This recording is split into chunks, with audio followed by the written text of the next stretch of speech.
요한복음 4장 말씀 어제 이어서 계속 진행하도록 하겠습니다. 오늘은 영원히 솟는 샘물이라는 제목인데 이게 이제 예수님의 피에 대한 그런 말씀이 되겠습니다.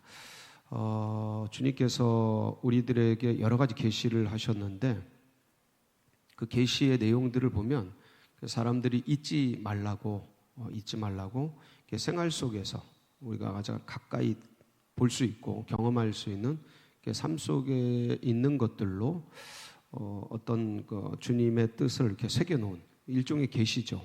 그런 것들을 우리가 볼 수 있는데 바로 이제 샘물, 물에 대한 부분이 이제 또 그러한 내용이 되겠습니다. 하나님의 뜻을 드러내는 걸 이제 계시라고 합니다. 하나님을 드러내는 것. 근데 이 계시에는 일반 계시가 있고 특별 계시가 있습니다. 일반 계시는 자연 계시를 일반 계시라고 합니다. 모든 사람에게 보편적으로 늘 이렇게 드러내 주는 것. 자연 속에서 이제 우리도 인간도 자연의 일부잖아요. 이 자연 속에서 하나님이 살아계심을 이렇게 드러내는 거죠. 그래서 모든 사람이 자연을 보면 이렇게 작품을 보면 뭔가 이렇게 그림을 보고 문학 글을 보고 아니면 이렇게 영상을 보고 그럼 이걸 누가 만들었겠구나. 그 내용을 보면서 이 그림 속에서 조각 속에서 어떤 문학 작품 속에서 이거를 저작한 그 작가가 어떤 의도를 가지고 어떤 마음으로 이걸 썼겠구나. 이제 우리는 그런 걸 이제 볼 수가 있습니다. 이렇게 보면 알 수가 있죠. 이제 이 자연 만물은 하나님이 만드셨죠. 집마다 지은 이가 있을 때 만물을 지으신 이는 하나님이시잖아요. 이게 자연 만물을 보면서 이게 인간을 보면서 이걸 만든 분은 어떻겠구나. 이걸 알 수 있도록 더듬어 찾을 수 있도록 계시를 해놓은 거죠. 그런데 이제 이게 눈이 가리워져서 복음의 광채가 가리워져서 보질 못하고 듣질 못하는 건데 일단 이렇게 다 드러나 있어요. 일반적으로. 그래서 이런 내용들 자연 계시에 대한 부분들을 시편 19편 1절에서 4절 말씀을 보면 거기에 이렇게 한번 나와 있는데 보실까요? 시작. 하늘이 하나님의 영광을 선포하고 궁창이 그의 손으로 하신 일을 나타내는도다. 날은 날에게 말하고 밤은 밤에게 지식을 전하니 언어도 없고 말씀도 없으며 들리는 소리도 없으나 그의 소리가 온 땅에 통하고 그의 말씀이 세상 끝까지 이르도다. 하나님의 해를 위하여 하늘에 장막을 베푸셔. 그러니까 자연을 보면 그분의 말씀이 들리는 거죠. 1절 보면 여기 보면 하늘이 하나님의 영광. 그러니까 이 자연 만물이 누구의 영광을 드러내냐면 하나님의 영광. 궁창이 그 하나님의 손으로 하신 일을 나타내시는도다. 이걸 계시라 그래요. 그분의 어떤 걸 보이지 않는 하나님이잖아요. 근데 이 보이는 만물을 가지고 드러내시는 것. 이 계시 중에서 자연 계시. 특별 계시는 뭐냐면 구체적으로 사람에게 개별적으로 이렇게 하나님 드러내는 거예요. 꿈, 환상. 여러분들 보신 적 있고 들으신 적 있죠? 이제 그런 걸 통해 어떤 분들은 이제 라마단 기간에 이슬람 분들은 이렇게 꿈에서 하나님을 만나요. 그런 분들도 계셔요. 그리고 환상 속에서 바울 같은 경우는 사도 바울은 일종의 글쎄 이거를 어떻게 표현할지 모르겠는데 일종의 환상이죠. 지나가다 소리가 들리는 거죠. 여러분에도 그런 은혜가 있길 바랍니다. 기도 많이 하시는 분들은 이렇게 입신 같은 거 통해서 이렇게 하나님을 보고 하늘 세계도 보고 꿈에 이렇게 꿈을 꾸는 게 아니고 이렇게 있는데 천국을 보고 지옥을 보고 뭐 그런 간증도 많잖아요. 그거는 특별한 거예요. 그 사람에게 개별적으로 이렇게 특별하게 나타내어 주는 거죠. 저도 그런 경험이 여러 차례 있는데 아마 이렇게 사모하고 또 이렇게 간절히 구하면 그런 것들이 경험이 됩니다. 여러분 다 보시기 바랍니다. 듣기 바랍니다. 저희 전에 목사님은 무덤 근처에서 기도하시는데 막 사탄이 막 공격하고 그런 것들. 근데 하나님께서 이렇게 동그란 유리처럼 이렇게 보호해서 하는 걸 이렇게 눈으로 보는 거예요. 눈으로 기도하면서 눈으로 그런 경험도 하셨다고. 계시죠. 일반적인 본인의 특별한 계시인데 이런 계시의 내용들 중에 최고의 계시가 뭐냐면 인간에게 드러난 최고의 계시가 뭐냐면 예수님이셔요. 말씀도 계시고 특별 계시인데 그 특별 계시 중에 진짜 특별, 그러니까 특수 계시라고 합니다. 저희 이거를. 그러니까 예수 그리스도 계시 자체. 히브리서 1장 1절로 3절에 보면 예수님이 어떤 계시인지 나와 있는데, 시작. 옛적에 선지자들을 통하여 여러 부분과 여러 모양으로 우리 조상들, 그러니까 이게 선지자들을 통해서 여러 부분, 여러 모양으로 이렇게 우리 조상들에게 말씀하셔서 하나님을 계시하신 거예요. 근데 못 알아듣는 거죠.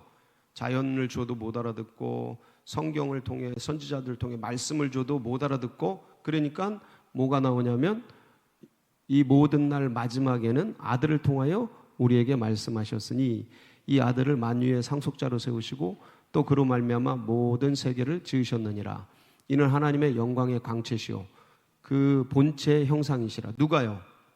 예수님. 그러니까 하나님은 보이지 영이시잖아요. 근데 그 보이는, 인간에게 보이는 하나님으로 나타나신 거죠. 그래서 하나님의 영광의 광채, 빛나는 부분이고 그 본체 형상, 형체가 없으신데 형상을 입은 거죠.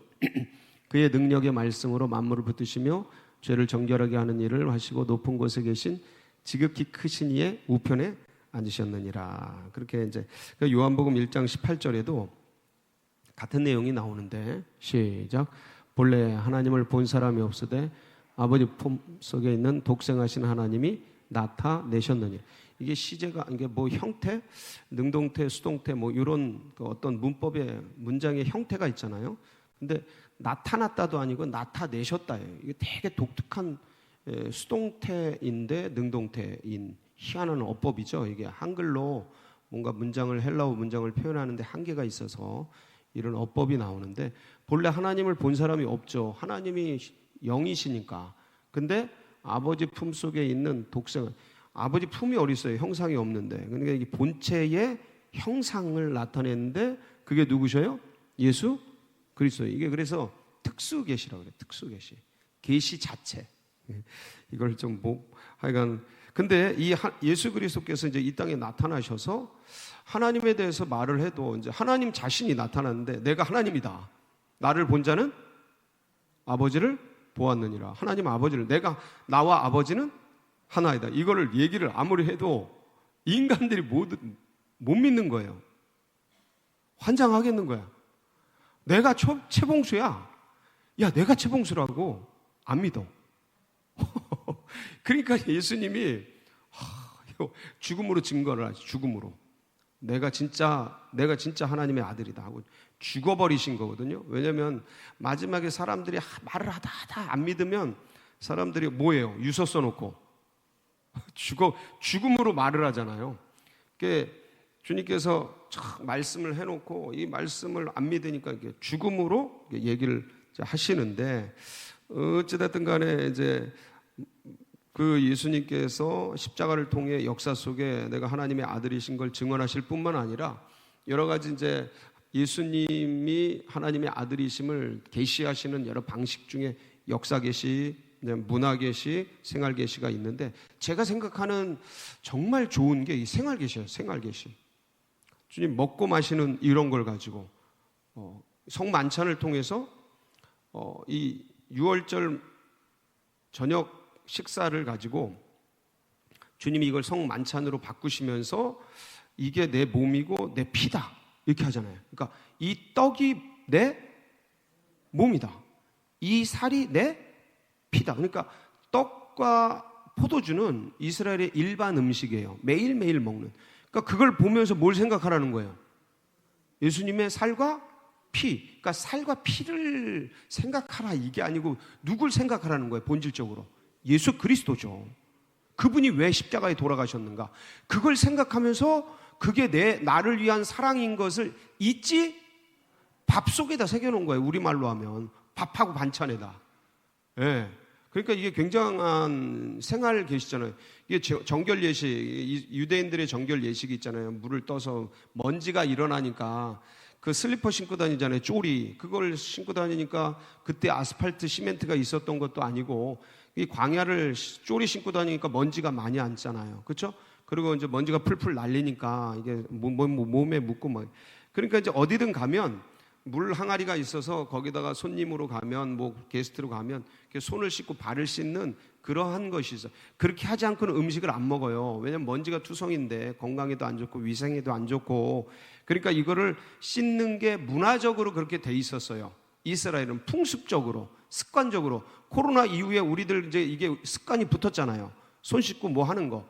왜냐면 이제 이거는 옛날부터 유대인들은 2000년 이전부터 이게 생활화되어 있는 거예요. 우린 이제 코로나 때부터 생활해야 됐지만, 근데 이게 뭘 얘기하냐면 물을 씻는 거, 손을 씻는 거, 먼지를 씻는 거. 먼지가 뭐예요? 세상에 오염물질, 이 죄죠, 죄. 사고와 인식에 자꾸 세상에 뭐가 얹는 거예요. 먼지가 앉는 거죠. 그러니까 그걸 뭐로 씻는 거예요? 물로 씻는 거죠.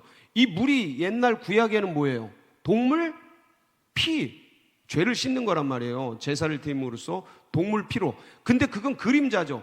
본질이 뭐예요? 예수의 피. 이렇게 생활 속에 계시를 해놓은 거예요. 절기마다 물 늘 씻잖아요. 그러니까 우리도 아침에 딱 할 때, 이거 딱 손 씻을 때, 화장실 가서 손 씻을 때, 그 물을 보면서 뭘 생각해? 예수의 피. 아, 주님이 나를 위해 피 흘려 씻어주시, 내 죄가. 그러니까 인식이 깨끗해지는 거예요, 자꾸. 주님을 생각하면서. 왜냐면 인간은 가만 내두면 전부 죄로 달려가거든요. 나의 야망과 욕망과 감정과 상한 환경에 빠져서 이게 내 감정하고 이렇게 결착이 돼서 자꾸 이 인간적인 세속적 야망 속으로 끌려간다고요. 죄성으로. 근데 그때 브레이크를 걸어주는 게 뭐냐면 이 생활 속에서 있는 손을 씻으면서 주님의 피, 이게 나를 씻어주시지. 내 정신 차려야지. 그 순간순간 짧은 번개 같은 타이밍 속에서 자꾸 주님을 생각하도록 주님이 설계를 해놓으신 거예요. 이게 기가 막히잖아요. 생활 속에. 그 중에 하나가 음식인데, 오늘 이제 이 사마리아 여인을 만나서 주님이 대화를 하시잖아요. 상종하지 않는 족속인데 대화를 하면서 물을 한 잔 달라 그러니까, 왜 유대인 남자가 유대인 여자에게 물 달라 하냐, 우리 상종하지 않는데 너 왜 이런 말을 시키냐, 구창코로 지나가는 사람이. 그러니까 이제 주님께서 뭐라 그래? 네가 만일 하나님의 선물과 네게 물을 달라 하는 이가 누구인지 알았다면 네가 나한테 물을 달라고 했을 거다. 아니 여기 우물도 깊고 두레박도 없는데 당신 어떻게 생수를 구할 수 있다고 그런 얘기를 하냐. 그러니까 여기서 물을 먹으면 다시 목마른 영혼이고, 내가 주는 물을 마시는 자는 영원히 목마르지 않다. 그러면서 이제 이 생수에 대한 얘기들을 하지 않습니까? 우리 조상 야곱이 이 우물 팠는데, 그래서 야곱도 여기서 먹고 자식들도 짐승들도 여기서 먹었는데 당신이 야곱보다 더 크냐? 그렇게 목마르지 않는 그런 게 어딨냐? 그러면서 막 얘기를 할 때 주님께서, 그러면 자, 이 14절이 오늘 이제 아주 핵심되는 문장인데 14절 한번 읽어볼까요? 시작. 내가 주는 물을 마시는 자는 영원히 목마르지 아니하리니 내가 주는 물은 그 속에서 영생하도록 솟아나는 샘물이 되리. 자, 먹으면 다시 목마른 물, 이거는 일반적인 물이잖아요. 우리가 마시는 물. 여러분 아침에 무슨 음식 드시고 나왔어요? 여러분 인간이 제일 먼저 먹어야 되는 게 물이에요. 제일 마지막에 뭘 먹어요? 물. 왜요? 인간이요, 이게 물로 구성되어 있어요. 거의 다 물로. 이 지구가 대부분이 뭐예요? 우리가 사는 데가 땅이라서 땅 같은데 이 대부분이 물이에요.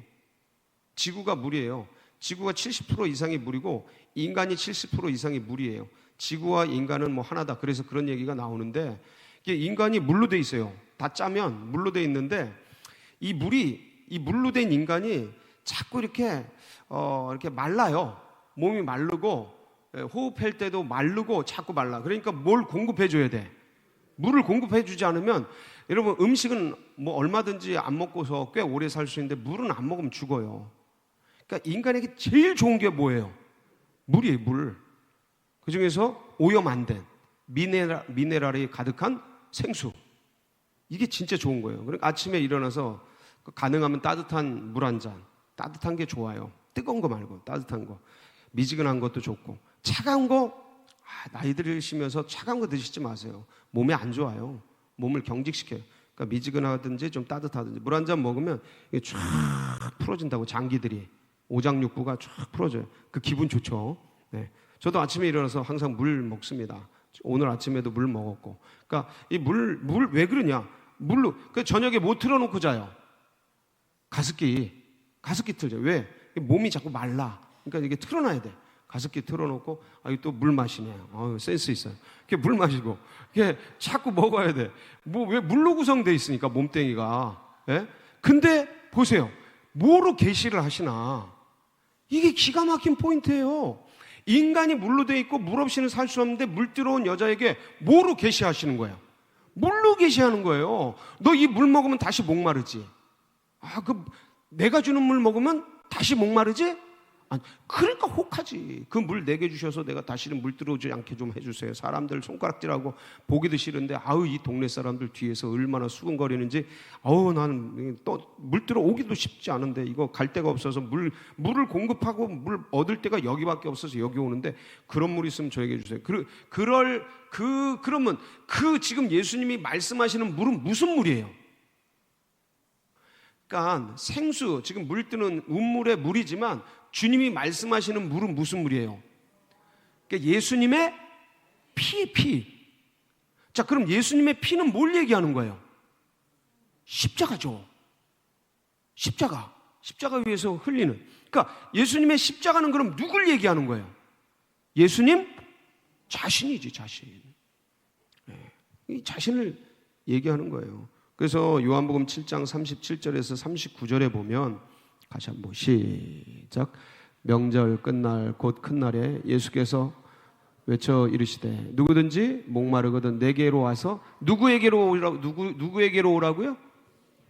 내게로 와라. 날 좀 마셔라. 그래서 주님께서 이 얘기를 하시고, 그 성만찬 예식 속에서 예수님께서 잊혀지지 않도록 마태복음 26장 26절에서 28절을 보면 아예 빡 새겨놔요. 시작. 그들이 먹을 때 예수께서 떡을 가지사 축복하시고 떼어 제자들에게 주시며 이르시되 받아서 먹으라, 이것은 내 몸이라 하시고, 또 잔을 가지사 감사기도 하시고 그들에게 주시며 이르시되 너희가 다 이것을 마시라, 이것은 죄사함을 얻게 하려고 많은 사람을 위하여 흘리는 바 나의 피 곧 언약의 피. 자, 죄사함 흘리는 바 나의 피 곧 언약의 피. 그러니까 이 잔, 포도주가 뭐라고요? 예수님의 피. 뭐를 한다고요? 죄사함, 죄를 씻어준다. 그러니까 이걸 마셔라. 마시면 죄가 사해진다. 그래서 요한복음 6장 53절 55절에 보면 이 예수님이 살과 떡과 저 포도주를 가지고 뭘 얘기하시는지 봅니다. 시작. 예수께서 이르시되 내가 진실로 진실로 너희에게 이르노니 인자의 살을 먹지 아니하고 인자의 피를 마시지 아니하면 너희 속에 뭐가 없어요? 그리고 내 살을 먹고 내 피를 마시는 자는 뭘 가져요? 영생을 가졌고 마지막 날에 내가 그를 다시. 자, 보세요. 여기 보세요. 자, 마시는 자는 영생을 가질 것이다야 가졌고예요. 여러분, 이 시제가 이게 그냥 머릿속에 빡 때려야 돼요. 내 속에 있구나. 아멘? 자, 그리고 마지막 날에 내가 그를 다시 살려. 미래의 마지막 날 종말에 주님 오실 때 다시 살 거는 뭐예요? 그때 살아나는 건 몸의 부활과 영생을 믿습니다. 그러니까 주님이 이미 다 계시를 해놨어요. 우리가 못 봐서 그렇지. 영은 이미 살았고 영생을 가졌고. 아멘. 언제? 예수님을 영접할 때, 믿을 때. 그래서 영접이 중요하다고 그랬잖아요. 몰라도 영접하고 몰라도 믿으면 돼. 알고 믿나? 믿고 하는 거지. 자, 그래서 그 다음, 자, 보세요. 시작. 내 살은 참된 양식이요 내 피는 참된 음료로다. 자, 그럼 저 내 살과 피가 뭘 얘기하냐? 63절이죠. 거기 보면 시작. 살리는 것은 영이니 육은 무익하니라. 내가 너희에게 이런 말이 영이요. 자, 살리는 것은 뭐라고요?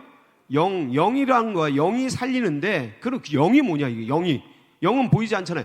내가 너희에게 이른 말이 영이요? 말씀이 영이요 생명이라는 거야. 누구 말씀이요? 예수님 말씀. 자, 그러니까 예수님은 말씀하시면서 말씀이셔요. 말씀이 뭐가 되신 분? 육신이 되신 분. 빛이 창세기 1장 3절. 빛이 있으라. 말씀. 그 말씀이 육신이 되신 분. 예수 그리스도. 요한복음 1장 14절. 시작. 말씀이 육신되어 우리 가운데 거하심. 우리가 그의 영광을 보니 아버지의 독생자의 영광이요 은혜와 진리가 충만. 자, 그 말, 이게 번역이 제가 이거 한국 번역이 조금 모자란다. 저게 정관사가 딱 찍혀 있어요. 그 말씀. 어떤 말씀이요? 하나님과 함께 있었던 그 말씀. 하나님은 영이시잖아요. 하나님은 말씀이시잖아요. 하나님은 따로 계시는 분이 아니에요. 형상이 없어. 말씀으로 계시는 분인데 말씀은 안 보이잖아요. 근데 그 말씀이 뭐가 된 거예요? 육신이 되신 분. 예. 그래서 우리 가운데 거하시며 우리가 그의 영광을 보니. 누구의 영광이요? 아버지의 독생자의 영광. 아버지의 독생자. 이게 꼭 사람같이 이제 이해가 돼서 저게 독생자가 아니고 유일자라고 표현하라 그랬잖아요. 제가 이해를. 유일자. 아버지가 계시되는 유일한 분. 그러니까 독생자 그러면 꼭 사람 아들 같고 이런 인식이 있어서 이해는 편한데 한계가 있단 말이에요. 그래서 아버지를 드러내는 유일한 통로, 이런 식으로 이해를 해야 돼요. 저게. 예. 아버지의 독생자의 영광, 유일자의 영광이요. 그러니까 아까도 말했어요. 아버지의 본체시고 아버지의 형상이시다. 아버지는 영이시니까. 그 은혜가 진리가 충만하신 분이 누구라고요? 예수 그리스도. 그래서 그분을 붙들고 오늘도 승리하는 복된 날이 되시길 축복합니다. 같이 기도하시겠습니다. 그러니까 참 이게 생활 속에 여러 가지로 잘 계시되어 있는 그분을 붙들고 오늘도 승리하되 우리 또 연약한 환우들, 또 고난받는 분들, 어르신들 위해서 기도해 주시고, 이 나라 민족 어제 총선이 잘 끝났는데 하나님께서 하나님을 두려워하는 백성들 잘 세워주시고 잘 또 해나가도록 위해서 기도해 주시고, 우리 교회 위에 돈천동 시대가 활짝 열리도록 여러분 각자의 기도 제목 붙들고 우리 주여 부르짖고 기도하며 나갑니다. 부르짖습니다. 주여